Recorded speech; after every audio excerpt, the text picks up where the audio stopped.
তো বন্ধুরা, আবার আমি একটা ফিরে আসলাম মিনি ব্লগ নিয়ে।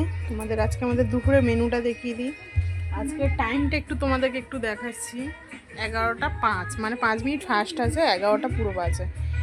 তো তাড়াতাড়ি রান্না করলাম এই কারণে, মেয়ের এক্সাম আছে, আমাকে ছুটির টাইমে আমাকে আনতে যেতে হবে।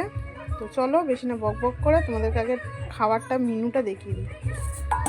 এখানে আছে সব রকম সবজি দিয়ে একটা চচ্চড়ি, নিরামিষ চচ্চড়ি, কোনো মাছের মাথা না, মাছের তেল না, কিচ্ছু না, খালি নিরামিষ চচ্চড়ি করেছি। আচ্ছা, পালং শাক, মূলো, পটল, মানে সব রকম চচ্চড়ি, যেটা মানে সব রকম সবজি দিয়ে যেটা চচ্চড়ি হয় সেটাকে করেছি। এখানে আছে গরম গরম ভাত আছে, ভাতের মধ্যে কাঁচকলা আলু সিদ্ধ দেওয়া আছে, এটা বাবার জন্যে। 2 পিস মাছ ভাজা আছে তোমাদের দাদা ভাই আমার ছোটো মেয়ের জন্যে। আর এখানে একটা আছে নতুন রেসিপি বানিয়েছি, তো রেসিপিটা তো আর দেখাতে হয়নি, দেখো তোমাদেরকে দেখাই।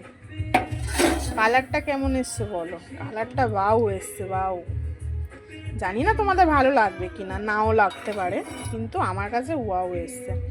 এখানে আছে এটা পার্শে মাছ, এই মাছটার নাম জানতাম না, বরকে জিজ্ঞাসা করলাম, বর বললো যে এটা পার্শে মাছ বলে। আমি বললাম আচ্ছা।